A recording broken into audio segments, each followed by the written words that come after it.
تم اگر اہل بیت کی محبت کے دعوے دار ہو تو صحابہ کو بھی ماننا ہوگا، اور اگر صحابہ کی محبت کے قائل ہو تو اہل بیت کا دامن بھی نہیں چھوڑنا ہوگا۔ اسی لیے اعلیٰ حضرت نے فرمایا، یہ دونوں لفظ یاد ہو گئے، کشتی کو ناؤ کہتے ہیں، کشتی کو ناؤ، اور صحابہ کو حضور نے نجم کہا ہے۔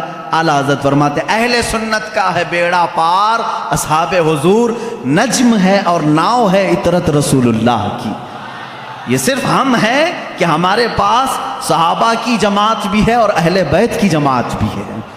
ہم شیعہ رافضی بھی نہیں اور گستاخ صحابہ بھی نہیں، ہم اہل بیت کے دشمن خارجی بھی نہیں اور صحابہ کے دشمن شیعہ رافضی بھی نہیں۔ الحمدللہ ہم جہاں صدیق اکبر کی امامت کو تسلیم کرتے ہیں وہیں حیدر کرار کی ولایت کو بھی تسلیم کرتے ہیں۔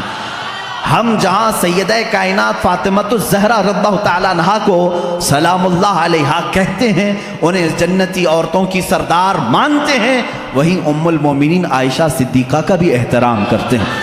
یہ اہل سنت و جماعت ہے جو درمیانی راستے میں ہے۔ میرے عزیزو، ذرا ادھر ادھر ہو جاؤ گے تو قدم ڈگمگا جائیں گے۔ کبھی ایسا ہوگا کہ کشتی میں بیٹھے تو ہو لیکن تمہیں تارے نہیں دیکھنے ہیں، نہیں ہم کو صحابہ کی ضرورت نہیں، بھٹکتے رہو گے بھٹکتے رہو گے، کہاں جا رہے ہیں پتہ ہی نہیں چلتا۔ ایسے ہیں آج شیعہ بھی ہیں بیچارے بھٹکے ہوئے ہیں، انہیں پتہ ہی نہیں ہے مغرب میں جانا ہے کہ مشرق میں جانا ہے۔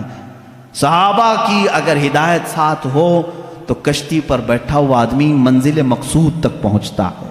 حدیث پاک ہے اللہ اللہ فی اصحابی، حضور اکرم صلی اللہ علیہ وسلم نے فرمایا اللہ سے ڈرو، اللہ سے ڈرو میرے صحابہ کے بارے میں، میرے بعد میرے کسی صحابی کو گالی مت دینا۔ میرے آقا صلی اللہ علیہ وسلم فرماتے ہیں جس نے میرے کسی صحابی کو گالی دی اس نے مجھے گالی دی۔ اللہ کے نبی صلی اللہ تعالیٰ علیہ وسلم کی شان میں کوئی گالی دینا پسند کرے گا؟ خود حضور اکرم صلی اللہ علیہ وسلم نے فرمایا میرے دوستوں میں میرے صحابہ میں جس کو بھی تم نے گالی دی گویا کہ اس نے مجھے گالی دی۔ آج لوگ اس طرح کی باتوں کو ہلکا سمجھ رہے ہیں۔ بہرحال اس پر میں بعد میں آتا ہوں۔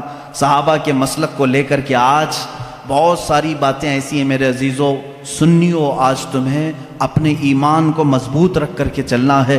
اب معاشرے میں جیسے وہابیت کے جراثیم پھیلے تھے پہلے ایک زمانہ ہو گیا، 100 سال گزرنے کو آ گئے، لیکن جہاں سعودی ڈھیلا پڑا وہابی بھی ڈھیلے پڑنے لگ گئے، کیونکہ یہ سارا ریال کا کرشمہ تھا اور سب پورے سعودی ریال اور ڈالر سے چلتے تھے۔ ریال کی ویلیو کم ہو گئی، اب وہ آ بھی نہیں رہے بٹ بھی نہیں رہے، جس کی وجہ سے فتنہ کم ہو گیا۔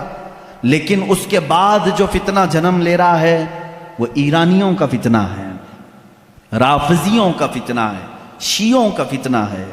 یہ بھولے بھالے سنی مسلمانوں کے ذہن و دماغ میں ان کو معلوم ہے کہ یہ سارے سنی اہل بیت سے ٹوٹ کر محبت کرتے، اہل بیت کے نام پر ان کو گمراہ کر دو۔ وہ اپنے عقائد ہمارے درمیان ڈالنے کی کوشش کر رہے ہیں۔ ظاہر سی بات ہے میں سیدہ فاطمۃ الزہرا رضی اللہ تعالیٰ عنہ کا نام آئے تو ان کے قدموں پہ جان دینے کو تیار ہوں۔ میں جہاں حسنین کریمین کی بات آئے گردن لے کر میدان میں تیار ہوں۔ ہر سنی کا ہمارا عقیدہ یہی ہے۔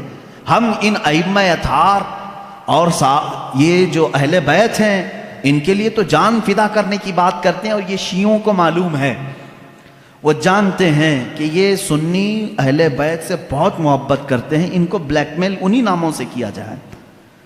تو یہ آتے ہیں ہمارے درمیان الگ الگ پردے اوڑھ کر کے، الگ الگ لباس اوڑھ کر کے آتے ہیں، اور تمہارے اندر وہ بیکٹیریا وہ جراثیم ڈالنے کی کوشش کرتے ہیں جو ان کے عقیدے ہیں۔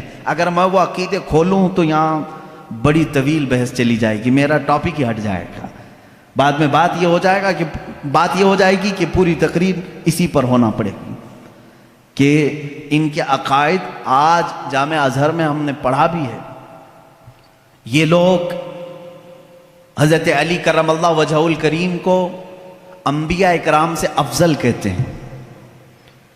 ہم بھی حضرت علی کی محبت اور ان کی تعظیم کو اپنا ایمان کا حصہ سمجھتے ہیں، لیکن رسول پاک صلی اللہ علیہ وسلم اور انبیاء سے بڑھ کر کے نہیں، نبی سے بڑھ کر کے کوئی غیر نبی نہیں ہو سکتا۔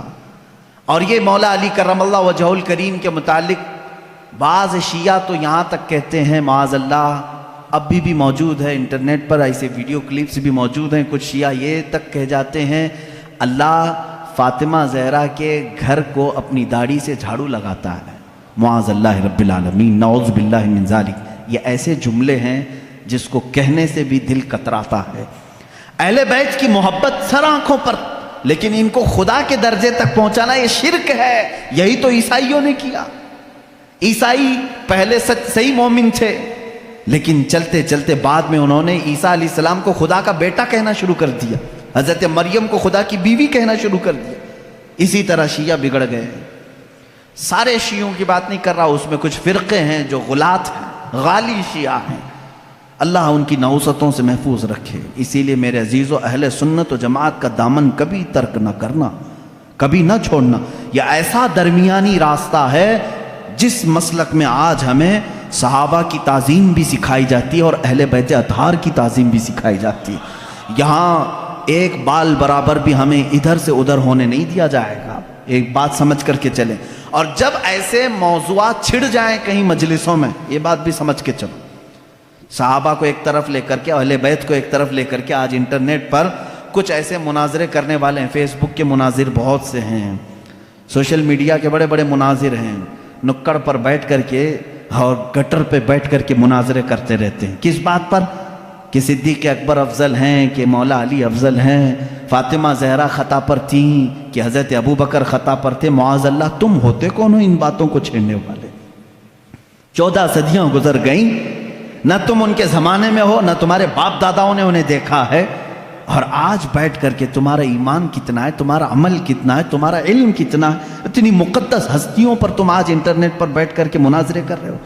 ان بحثوں کو چھوڑو، شیطان یہاں تمہارا ایمان تباہ کر دے گا۔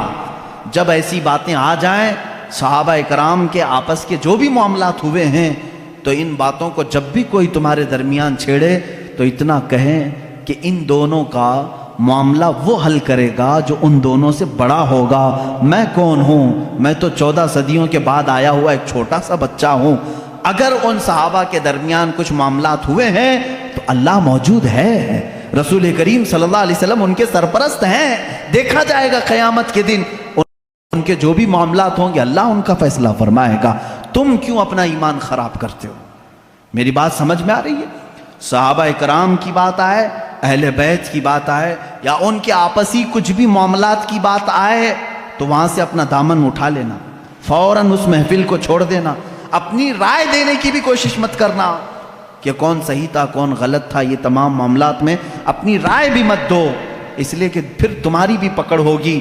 جس دن تم یہ کہو گے تو قیامت کے دن تم سے بھی پوچھا جائے گا، تم ان دو بڑے لوگوں کے درمیان فیصلہ کرنے کے لیے بیٹھے تھے، پہلے تو بتا تیرے اعمال کہاں ہے، تم فیصلہ کرنے کے قابل ہو؟ اس لیے میرا تو طریقہ یہ ہے، جب بڑوں کی بات آئے، بزرگان دین، سلف صالحین، صحابہ تابعین کی بات آئے، کچھ بھی ان کے درمیان اگر اختلاف بھی ہوا ہو تو ان تمام اختلافات کو اللہ کے حوالے کر دو، اللہ رب العزت کے حوالے کر دو، وہ احکم الحاکمین ہے، قیامت کے دن فیصلہ فرمائے گا۔ عزیزان گرامی وقار، صحابہ اکرام کے بارے میں آج کیوں کہہ رہا ہوں آپ کو معلوم ہے؟ آپ رسول کریم صلی اللہ تعالیٰ علیہ وسلم پر ایمان لاتے ہیں، حضور کو خاتم النبیین مانتے ہیں، اللہ کے نبی صلی اللہ تعالیٰ علیہ وسلم کی ہر بات کو تسلیم کرتے ہیں، رسول کریم صلی اللہ تعالیٰ علیہ وسلم کی ہر بات کو تسلیم کرتے ہیں۔